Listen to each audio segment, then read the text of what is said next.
Para muchos, esta es la mejor serie que Netflix ha tenido a lo largo de toda su historia. Y eso no lo digo yo, pues desde su salida siempre ha estado entre las top 10 series más vistas de Netflix, generando por día más de 2.5 millones de espectadores y por año más de 670 millones, convirtiéndose así en la gallina de los huevos dorados de Netflix, generando aproximadamente más de 2 billones de dólares desde su salida. Sin embargo, todo lo que sube tarde o temprano tiene que bajar, y Stranger Things no fue la excepción. A día de hoy las cosas son muy diferentes. ¿Cómo es posible ser considerada una de las mejores series de todos los tiempos a simplemente ser criticada y atacada por sus propios fans? Stranger Things se estrenó el 15 de julio del 2016. En ese momento Netflix todavía no era la máquina gigante de franquicias que es hoy en día. Era una plataforma que buscaba algo que la definiera, algo que la hiciera diferente a la televisión tradicional. Y Stranger Things llegó casi sin hacer ruido. No venía basada en una historia famosa,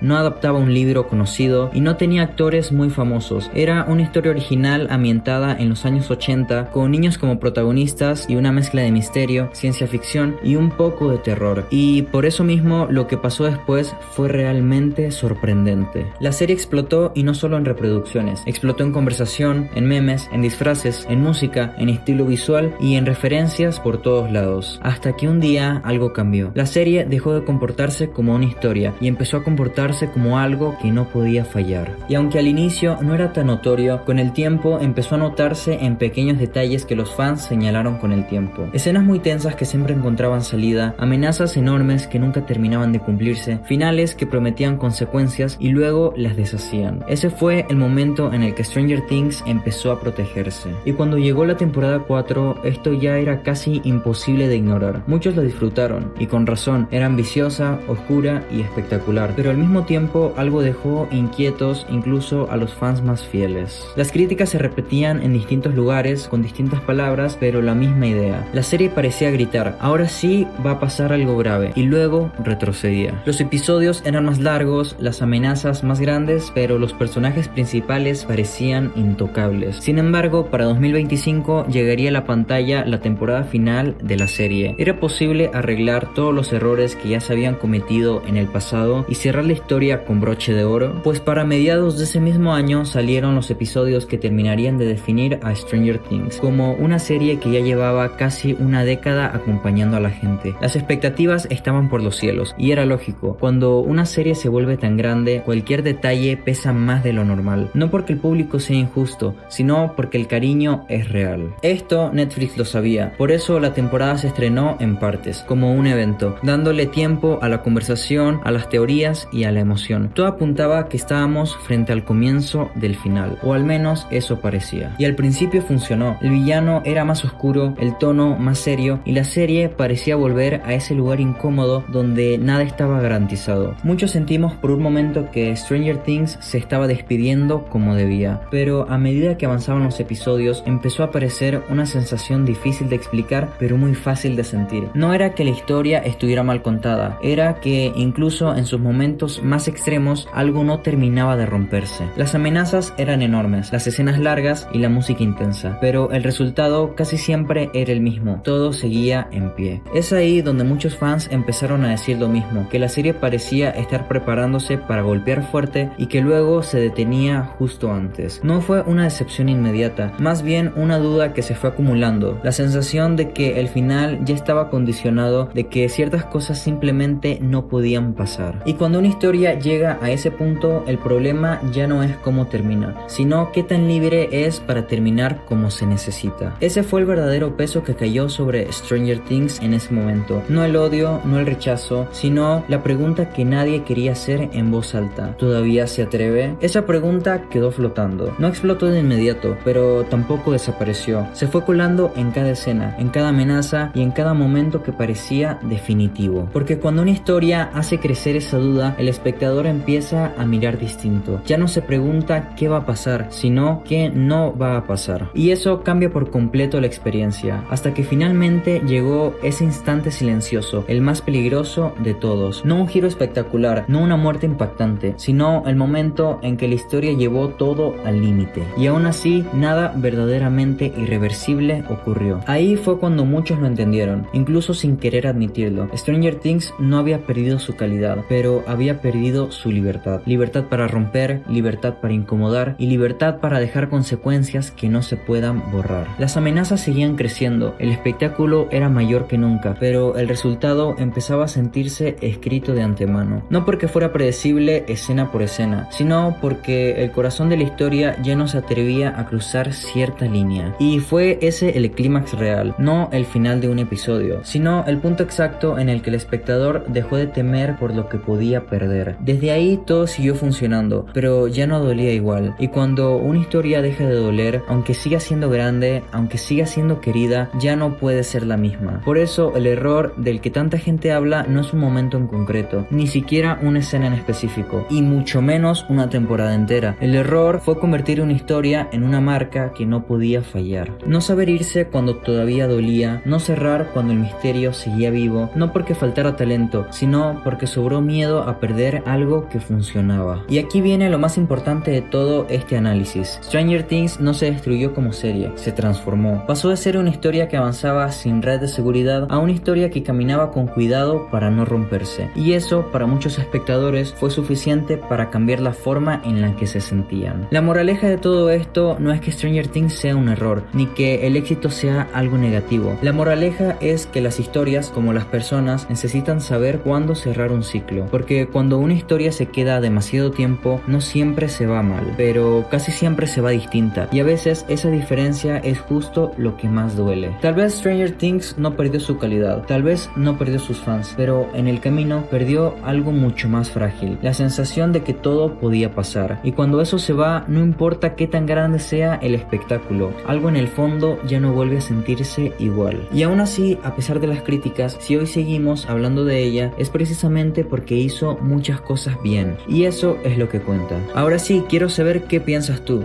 no para discutir ni para imponer una opinión, sino para entender cómo se vive esta serie desde distintos puntos de vista. ¿Crees que Stranger Things debió terminar así? Leer esas respuestas muchas veces es más interesante que cualquier análisis.